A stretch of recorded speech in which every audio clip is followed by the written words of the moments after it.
কৰা লাগবে। সম্মানীয় সিনিয়ৰ গাঁও পঞ্চায়েতেৰ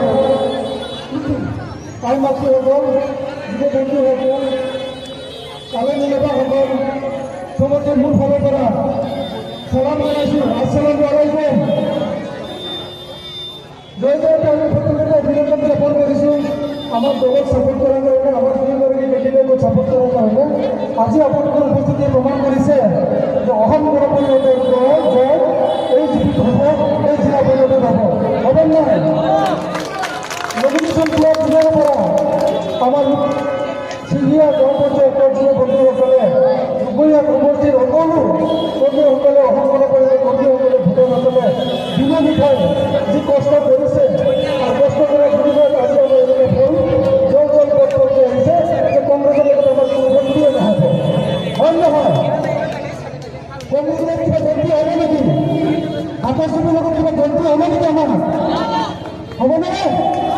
দুইগৰাকী প্ৰাৰ্থী জিকিব নাই, জিকিব নাই, বহুত ঘূৰা দিনচেৰে জিকিব। আপোনালোকৰ সহায় আমি চিৰদিন মনত ৰাখিম। আপোনালোকৰ এই মৰম আমাৰ অসম গণ পৰিষদৰ দলে চিৰদিন মনত ৰাখিব আৰু কেতিয়াও পাহৰি নাযায়। আপোনালোকৰ এই মৰম আৰু এই চেনেহৰ কাৰণে দুয়োগৰাকী প্ৰাৰ্থীয়ে যি উদ্যোগেৰে কাম কৰিব জিকাৰ পিছত প্ৰত্যেকজন ব্যক্তিক যি ধৰণে কাম কৰিব লাগে, যে প্ৰত্যেকটো সমাজৰ কাৰণে যি ধৰণে কাম কৰিব লাগে সেই ধৰণে কাম কৰি যাব। ইয়াত কোনো ধৰণৰ অন্যায় অনীতি বা দুৰ্নীতি নকৰে বুলি মই মোৰ দলৰ পৰা প্ৰতিশ্ৰুতি দিছোঁ। আৰু দুই অংগীকাৰবদ্ধ দুইগৰাকী প্ৰাৰ্থীক মই কম, যদি কেতিয়াবা কিবা দুৰ্নীতি কৰে ৰাইজৰ ওচৰত জবাব দি হ'ব লাগিব। হয় নহয়? জবাব দিব নাই? কোনোদিন কোনো ধৰণৰ দুৰ্নীতি কৰিব নোৱাৰিব।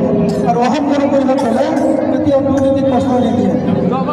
আপোনালোকে জানে যে অসমৰ অসম গণ পৰিষদ দলে চৰকাৰ আৰু দুইবাৰ চৰকাৰ গঠন কৰা, দুইবাৰ চৰকাৰ থাকোঁতে অসম গণ পৰিষদ দল সংখ্যালঘুৰ লগত সদায় আছিল। কোনোদিন সংখ্যালঘুৰ ওপৰত কোনো ধৰণৰ অত্যাচাৰ, কোনোদিন কোনো ধৰণৰ সংখ্যালঘুৰ ওপৰত কোনো ধৰণৰ নিৰ্যাতন হোৱা নাছিলে। আৰু সেইকাৰণে মই কওঁ যে অসম গণ পৰিষদ দল সংখ্যালঘুৰ লগত আজি আছে, ভৱিষ্যতে থাকিব। অকণমান লাগে আপোনালোকৰ মৰম, অকণমান আপোনালোকৰ আশীৰ্বাদ, অকণমান দুৱাৰ আপোনালোকৰ পৰা লাগে। আপোনালোকে দিব নাই? দিব নাই? ইচ্ছা নাই দিব? এতিয়া সময় বেছি নাই। আমি মানে কি 4টা বজালৈকে আমি সামৰিব লাগিব। তাৰ পূৰ্বে আমি ভাবিছোঁ অকণমান চবেই যাওঁ অকল বজাৰ